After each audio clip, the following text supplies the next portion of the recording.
A little bit of nerves, and once the game got going a little bit, and then I was able to settle down. Thank you. Kobe over here.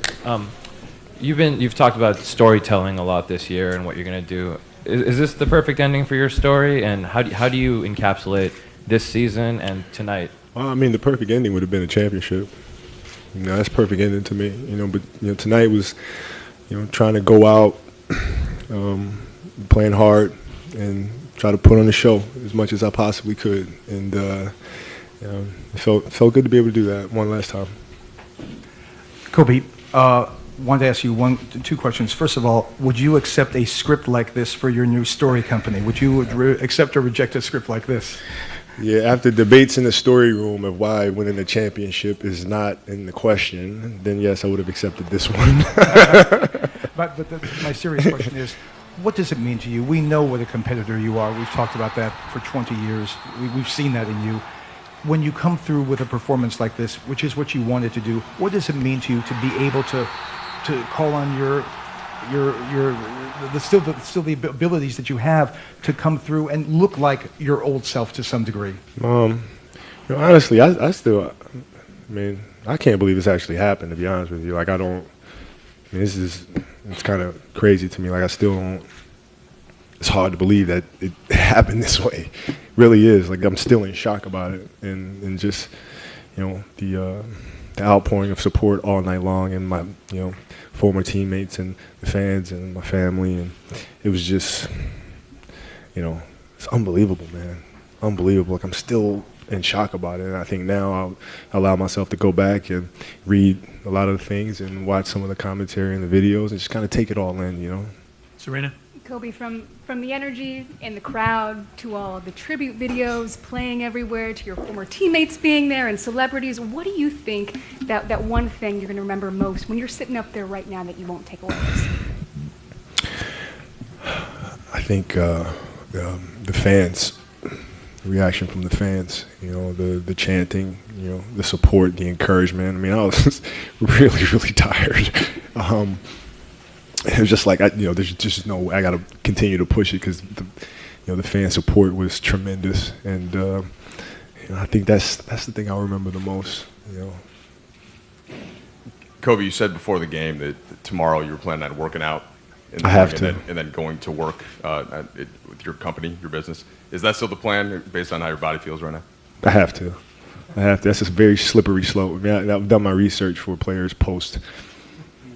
And it's kind of like tomorrow, and then all of a sudden it's uh-oh.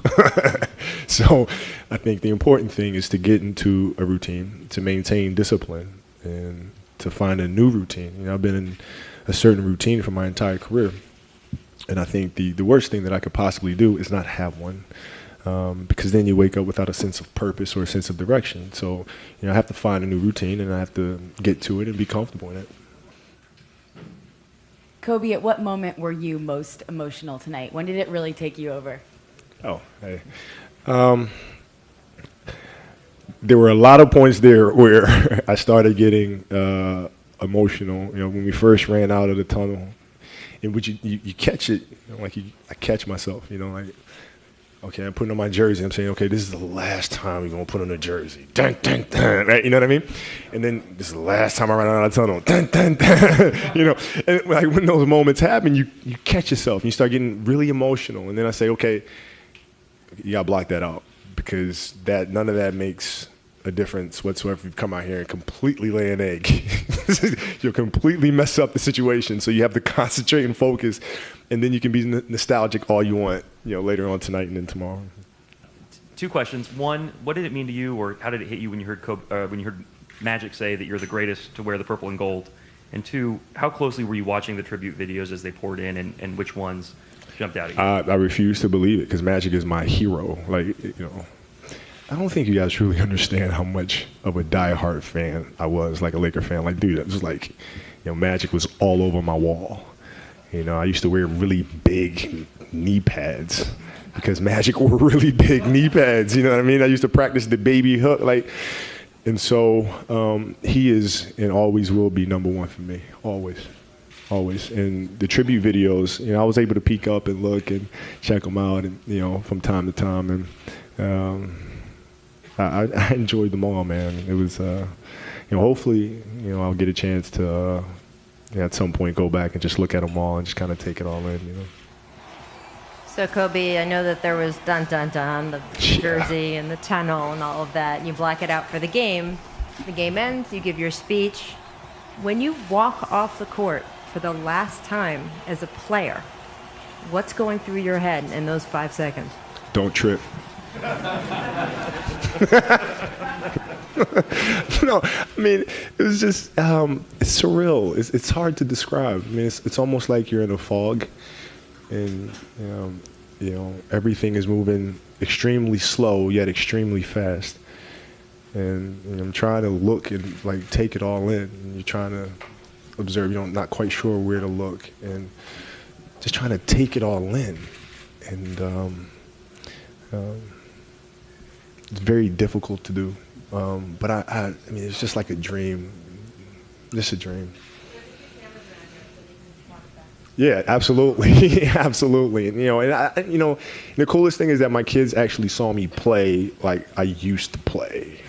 You know what I mean? It was like, whoa, Dad. And I said, yeah, I used to do this pretty often. They were like, really? It's like, dude, YouTube it. You know what I mean? So it was pretty cool for them to actually see that. So. Kobe, can you take a step back and listen to the 60s sing? Can you just take a step back now and just? I can. I mean, I'm doing it now. I just can't. I can't believe this happened. You know, like I can't even. This is crazy to me, man. It's crazy to me. It's crazy, and I can. What? I mean, there's no way I could possibly imagine this happening, and just deeply honored by the fans, and you know, to be able to put on that type of show for them, and because of all the support that they've given me, and you know, how we grew up together, and the fans that have been coming here from day one, and so to give them this type of show on the last one is, you know, it means everything.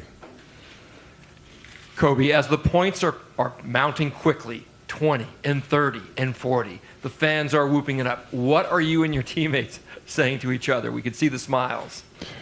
My teammates were just continuing to encourage me and continuing to say, dude, shoot. And I was like, it's like reverse. You know, it's a weird year. You know what I mean? Like, you go from being the villain to now being some type of a hero, and then go from everybody saying pass the ball to shoot the ball. It's like really strange. But I enjoyed it, man. They were very encouraging and continuing to feed me and set picks for me and stuff. And this felt like a sense of responsibility to continue to play. I mean, there are times where I drove to the basket, dude, where my legs were just like, what are you, nuts? And I just throw the ball up and it goes in. I was like, oh, thank God. You know. Yeah. Kobe, 2 questions. First, if you try to summarize what happened tonight, it will be like this. Kobe retired and Steph Curry led the Golden State to create the new history. How do you see this change of time? How do you think of the league that will be without? I think this has been an amazing day for sports fans, basketball fans in particular. It's been a great day with them setting such a unbelievable record. I mean, you think about that, man. 73 wins. I mean, that's ridiculous. And then obviously what happened here tonight. I mean, it's been a great night in basketball history, I think. Second question: do you have something to say to your friends in the other side of the world? You know, millions of people didn't go to work to see your games in China. Yeah, ni hao, and I'll see you soon. Yeah, see you soon. Thanks. Kobe, okay. Do you feel like you'll ever find? I still have not figured out how to figure out where the questions are coming from after all these years. I'm like ducking down too. Seriously, I can't. I can never see you. Super short. Vic's hat's over there now. Now I can spot Vic a mile away. I mean, that's one of the guys I'll never have trouble finding. So. Do you think that you'll ever find anything that you're as good at and as passionate at as basketball? Passionate, absolutely. Listen, I love the art of storytelling. It's hard for people to understand that, but I mean, I do this every day, all day. I mean, I was at the office today from 8 to 2. You know, I love it. I absolutely love it. Will I be as good at it? I don't know, but I'm going to leave no stone unturned in the art of storytelling, just like I have my entire basketball career. That I will promise you. Given how the last 3 seasons have gone, what does it mean to you to be able to walk off the court on your own 2 feet? I mean, aside from playing well. And were there any times this year, given how you were feeling, that you thought, I might make it to that finish line? Yeah, plenty of those times. And it is a great sense of accomplishment to be able to close the season out healthy. And not only healthy, but feeling strong, But there was a time there, I think it was after the Dallas game, where earlier in the season, where it was just horrendous. I didn't make anything. And I was just thinking, like, how is this possible? I mean, I know how much work I put in the summertime. Maybe this is father time, and this is just what happens, and having it, that was a very, very tough moment for me, because I didn't know if I could pull myself up. And then I decided, what, the hell with this thing. You're going to have to figure it out. We have to figure it out. And I continued to struggle like a month and a half after that. It was just like, what else are you going to do? You just got to keep going. But that was the moment where it was just like, I don't know if I can do this thing. We rarely see you wear your jersey in here. You'd want to take it off, do you? Yeah, let's go with that. No, I just figured, tonight, I come in here early because I know you guys got deadlines and stuff, and it's.